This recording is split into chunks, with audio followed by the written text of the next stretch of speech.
Hai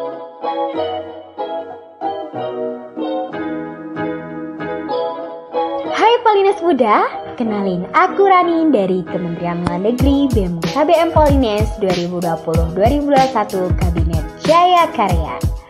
Kali ini Kementerian Luar Negeri ada program terbaru nih, yaitu Apa Kabar Alumni. Nantinya di situ kita akan sharing-sharing bersama alumni.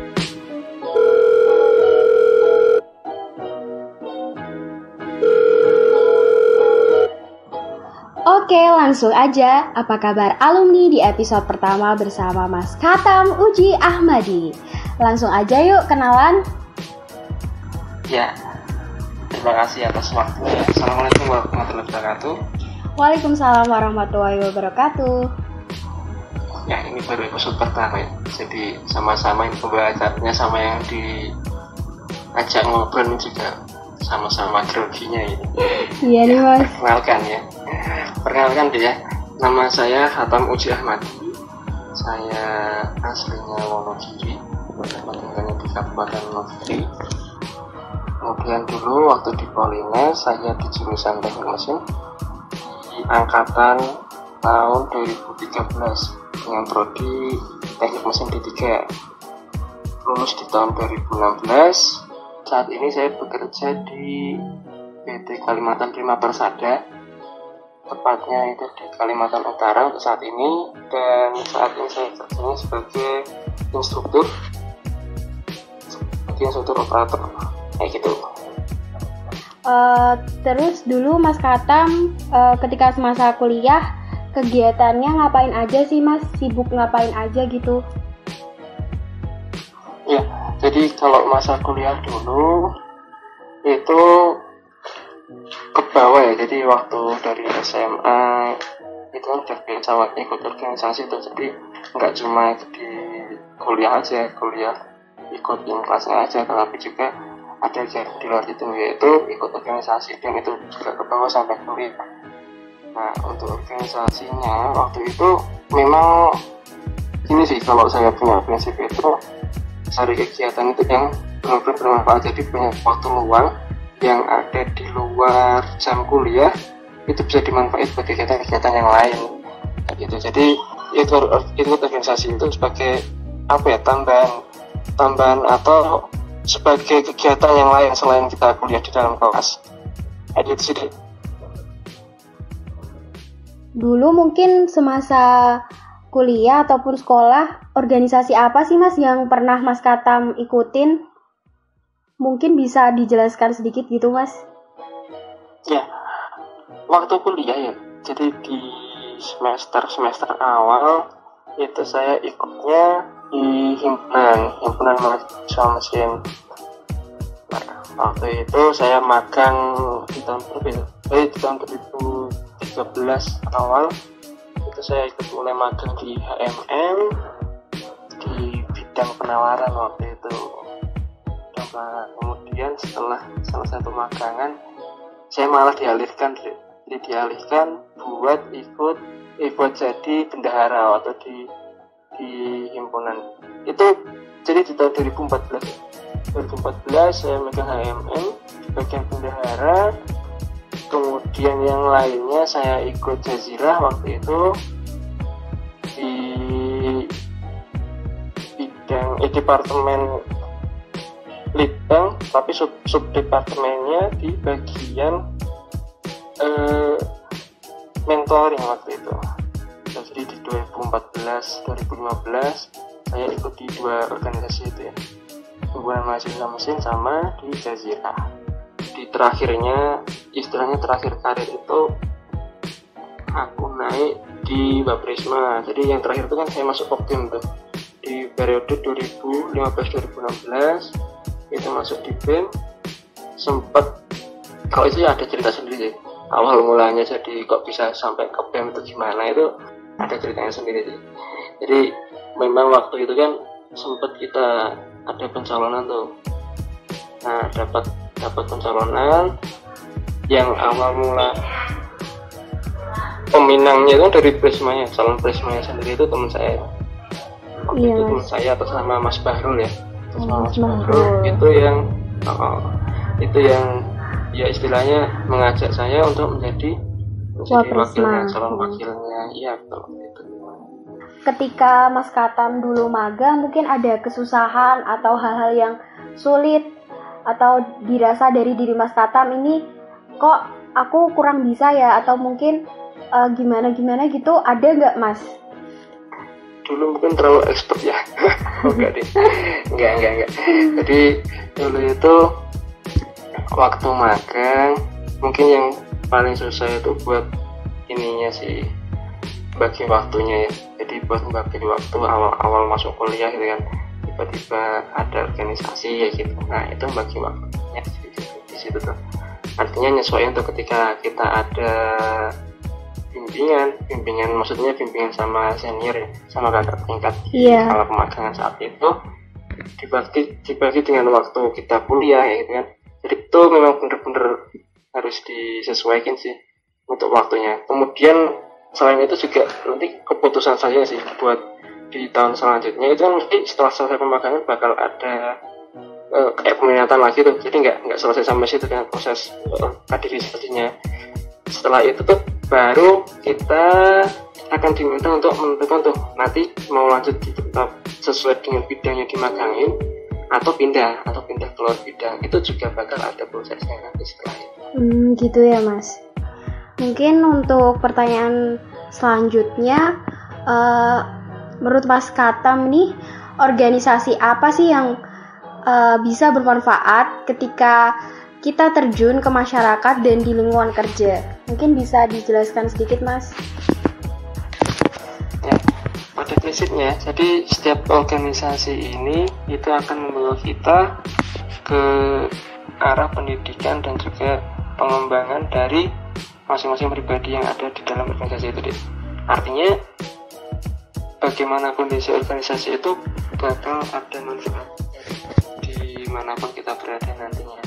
Tapi di sini seberapa besar manfaatnya itu sudah tergantung dari kondisi dari organisasi itu tersendiri.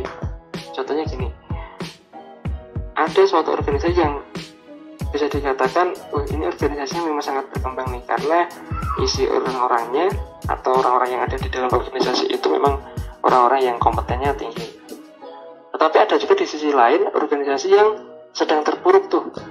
Artinya kondisi orang-orangnya egonya tinggi sendiri gitu kan, egonya masing-masing itu masih tinggi, kemudian masih dalam kondisi belajar, sama-sama belajar semuanya, tidak ada mentornya ya gitu. Nah itu pun juga akan memberikan manfaat tersendiri bagi pelaku di dalam organisasi itu.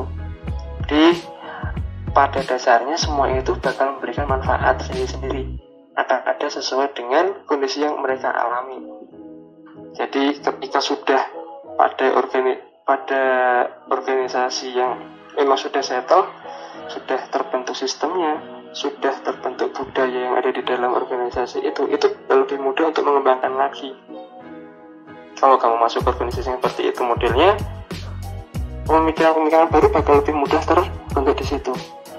Tapi di sisi lain kalau misal kita ketemu sama organisasi yang seperti satunya tadi, ya organisasi yang masih susah, masih perlu perkembangan lagi, itu pun juga bakal ada manfaatnya ketika kita ketemu masyarakat. Contohnya gimana? Nah ternyata nih, ya kita masuk ke kampus tuh, organisasi kayak gitu modelnya, seperti yang kondisi tadi ya. Nah itu bisa kita gunakan pengalaman yang ada di situ buat masyarakat. Itu kenapa? Nanti ketika ternyata pas kita pulang dari kampus, ternyata di tempat kita, di lingkungan kita tuh belum ada Karang Taruna misal. Nah, kita bisa membangun di situ dengan pengalaman yang sudah kita asah ketika masih di kampus tadi. Itu jadi sebenarnya kondisi sebagaimanapun kondisinya itu masih ada manfaatnya yang bisa kita ambil di situ. Iya, benar banget nih Mas. Jadi setiap apapun hal yang terjadi dalam organisasi itu, kita bisa ambil pelajaran baiknya untuk bisa diterapkan di dunia luar maupun dunia masyarakat ya Mas. Iya, tepat banget. Tergantung dari cara kita sih, cara pandang kita tadi mau berkembang apa enggak ketika kita menghadapi situasi di organisasi yang seperti itu tadi. Mungkin kan sekarang Mas Katam kan udah kerja sih Mas di Kalimantan tadi. Nah, terus Mas Katam juga dulu semasa kuliah ikut organisasi. Nah, mungkin apa sih Mas manfaat organisasi di dunia kerja ini? Kalau di lingkungan pekerjaan itu bakal berbeda dengan orang-orang yang dulunya pernah ada sentuhan organisasi, pernah masuk ke dalam organisasi di dalam kampus maupun di luar kampus ya, dengan yang memang belum pernah. Itu perbedaannya sangat kelihatan sebenarnya. Jadi dari cara pandang, dari cara mengelola pekerjaan, dari cara mengelola waktu, dari communication skill, itu bakal terasa dari situ perbedaannya. Itu beberapa yang paling muncul sih. Artinya gini, teman-teman yang pernah ikut organisasi itu bakal lebih mudah untuk mengorganisasi waktu, untuk mengatur kegiatan-kegiatan apa aja yang akan dilakukan di dalam pekerjaannya. Mungkin manajemen waktunya bisa bagus ya Mas? Betul, manajemen waktu. Kemudian menentukan suatu prioritas, mana yang harus dikerjakan terlebih dahulu, mana yang bisa ditunda, itu.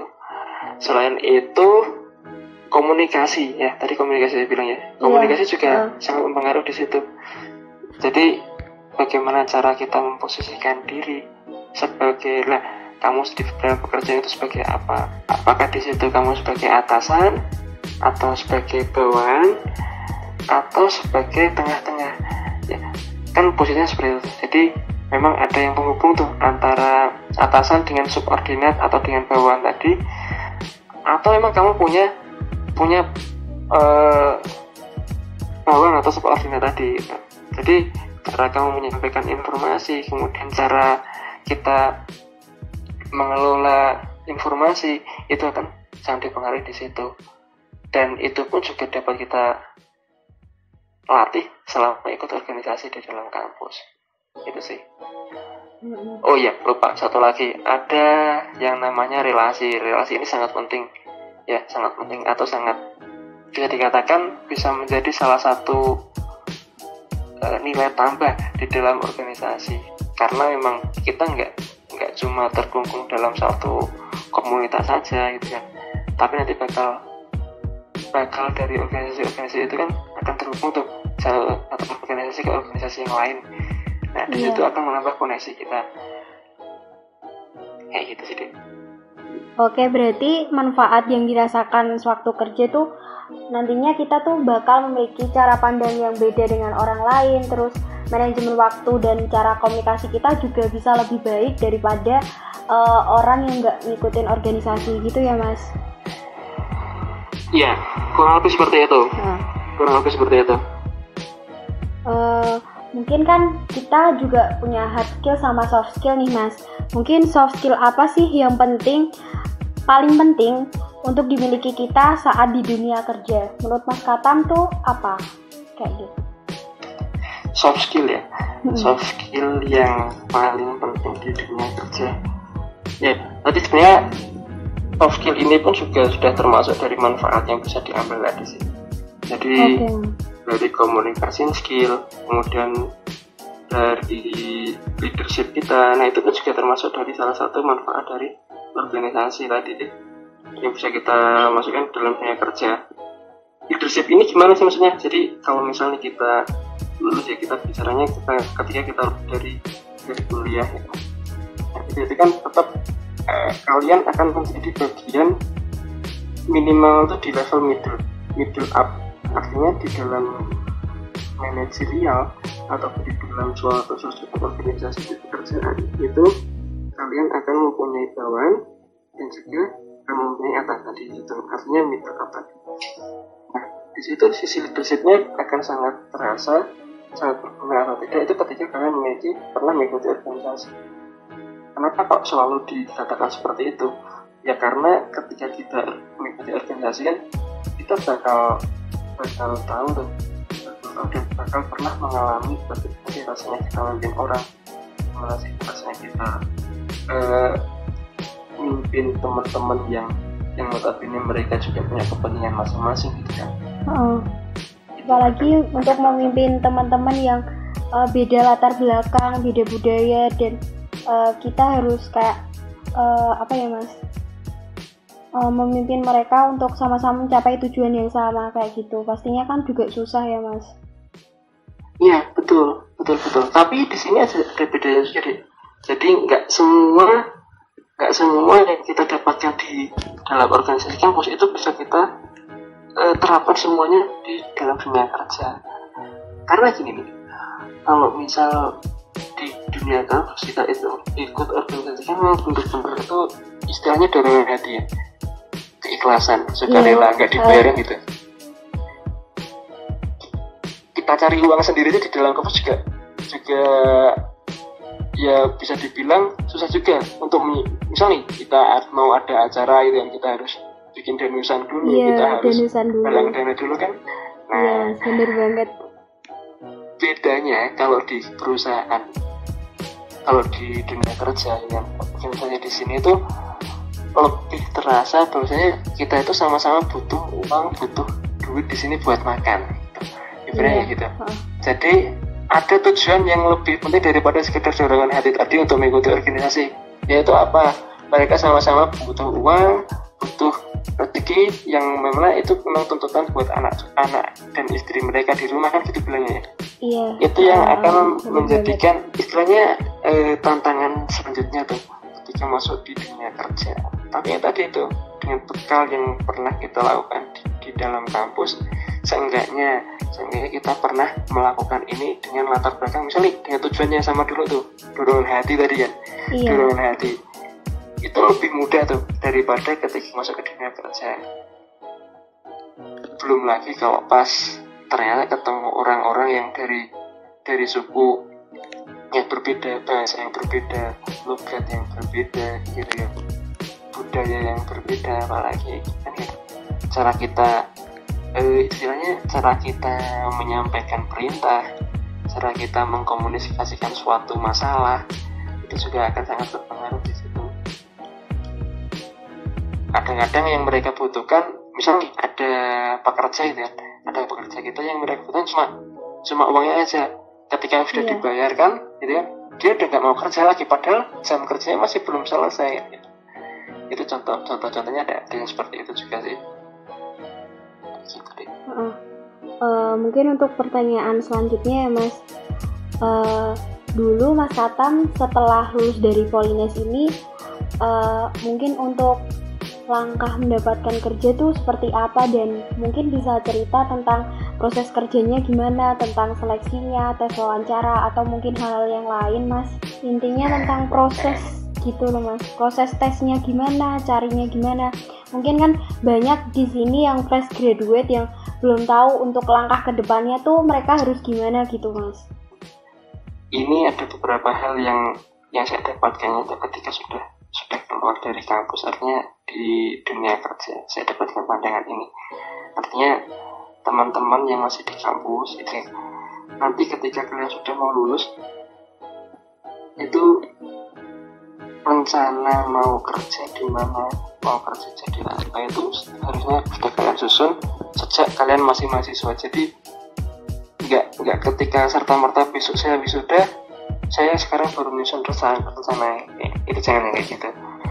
Kalian benar-benar persiapkan di situ. Nggak harus bikin milestone yang panjang-panjang juga sih. Artinya yang secara ada jangka pendeknya ketika lulus mau ngapain tuh kalian persiapkan. Jadi nggak ngambang gitu ketika mau lulus tuh mau ngapain tuh nggak ngambang lagi. Contohnya gini, kalau misalnya ada dari kita yang pengen buka usaha atau masuk ke perusahaan yang favorit itu, nah itu persiapan. Contohnya kalau misalnya kalian yang orang-orang teknik misalnya pengen masuk di perusahaan pertambangan atau perminyakan atau perusahaan otomotif misalnya, nah itu silakan dipersiapkan di situ. Apa sih yang diperlukan untuk memasuki di perusahaan yang bidangnya seperti itu, skill apa yang diperlukan. Jadi selain soft skill kalian di dalam organisasi tadi, termasuk juga hard skillnya juga harus kalian penuhi juga di situ. Kalau misalnya kamu pengen masuk ke perusahaan desain, ya kamu harus bisa desain. Kalau kamu Mas. pengen terus masuk jadi seorang akuntan, ya harusnya benar-benar dari jurusan akuntansi itu kamu kuatin gitu. Itu dari sisi hasilnya. Kalau kamu pengen wirausaha, gimana jalannya? Ya kamu harus siapkan mental dulu untuk menjadi seorang pengusaha kan gitu ya. Iya benar. Itu untuk persiapan yang perlu dilakukan. Nah, untuk langkahnya, ketika saya bilangnya di sini kalau mau masuk ke ini ya, ke perusahaannya. Iya. Nah, yang saya sampaikan juga yang kalau misalnya teman-teman mau pengen masuk ke suatu perusahaan. Nah, itu kan tesnya tuh ya tuh. Jadi ada nanti kayak tes psikotes, ada tes potensi akademik gitu kan. Ada tes kompetensi akademik juga ada, gitu kan. Tapi tergantung perusahaannya sih. Biasanya tuh TPA, tes potensi akademik, sama psikotes. Itu yang biasanya yang biasa ada pas awal-awalnya. Nah, itu persiapkan. Jadi cari di Google banyak juga sih. Artinya referensinya, contoh soalnya itu ada di situ. Dan selebih dari itu, kalau misalnya teman-teman pengen masuk itu, yang perlu diperhatikan adalah siapkan juga kuncinya. Kunci masuk itu sebatas berapa sih IPK kalian nanti setelah lulus. Nah, minimal di situ kalian masuk ke syarat minimalnya dulu. Mungkin untuk Setelah IPK ada kayak batasan minimal nggak Mas? Dari mungkin semua perusahaan tuh minimal berapa gitu, ada nggak Mas? Setahu Mas Katam. Kalau dulu ya, waktu saya apply pekerjaan dulu, itu kebanyakan ngasihnya di 2,75 kebanyakan.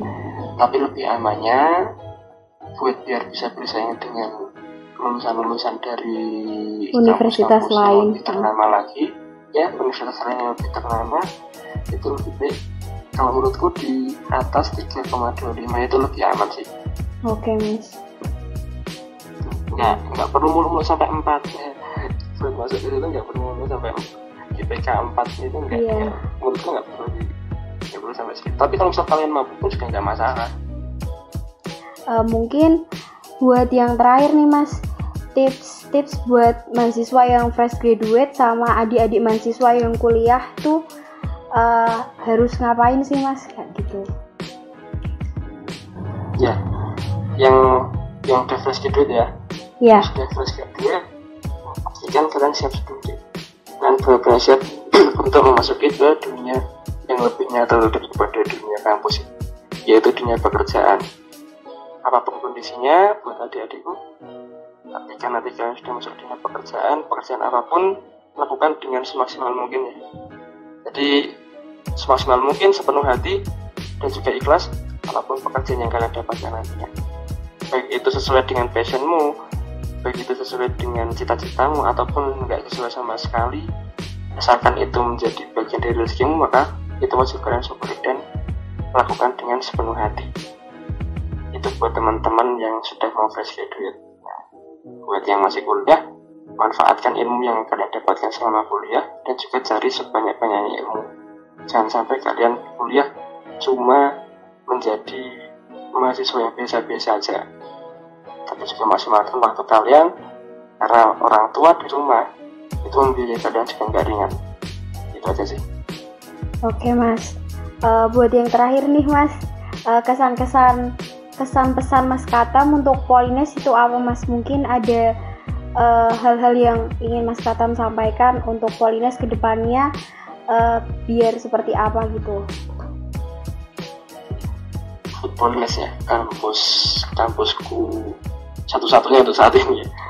Kampus dan tercinta, kampus turun temurun. Jadi keluargaku tuh ada 2 itu yang boleh di situ deh. Oke. Ya, untuk pesanku, pesan-pesan buat Polines tetap menjadi kampus yang mencetak generasi penerus bangsa, tetap menjadi kampus yang mencetak para cendekiawan muda, para pengusaha muda, dan juga tetap menjadi kampus yang bisa berkembang dan juga bisa berkompetisi di kancah nasional bahkan di kancah internasional. Mungkin itu. Oke, sebelum aku tutup podcast kali ini, aku mau sedikit nyampain closing statement. Jadi organisasi itu membawa kita ke arah positif yang lebih baik, yaitu ke arah pendidikan dan pengembangan sumber daya yang ada dalam diri kita, seperti pengembangan soft skill dan hard skill di diri kita. Nah, nantinya di lingkungan kerja, manfaat organisasi ini akan sangat terlihat jelas tentang bagaimana cara pandang kita yang lebih luas, tentang kita dapat mengelola waktu dengan baik, kita dapat mengelola pekerjaan dengan baik, dan skill komunikasi kita yang lebih baik daripada yang lain. Nah, ketika lingkungan kita semakin luas, otomatis orang yang kita temui juga semakin banyak. Nah, di situ kita kita tahu untuk bagaimana cara kita memposisikan diri dalam menghadapi tiap orang dengan karakter yang berbeda. Nah, selain itu, untuk fresh graduate ini, tipsnya bisa untuk membuat life plan sejak masih mahasiswa agar semuanya dapat tersusun rapi. Nah, ketika sudah mendapat pekerjaan, maupun itu sesuai dengan cita-cita kita ataupun tidak, maka tetap lakukan pekerjaan itu dengan semaksimal mungkin, ikhlas, penuh hati, dan syukuri apa yang kita dapatkan, karena semua itu sudah menjadi rezeki kita. Dan yang terakhir, untuk mahasiswa baru dan mahasiswa yang masih kuliah, maksimalkan waktu untuk belajar dan jangan cuma jadi mahasiswa yang biasa-biasa aja. Oke, mungkin itu sedikit closing statement yang dapat aku sampaikan. Oke nih Mas, makasih banyak udah mau sharing-sharing, dan makasih juga untuk udah mau meluangkan waktunya. Mungkin cukup sekian ya Mas, makasih banyak. Oh iya, sama-sama cukup bermanfaat.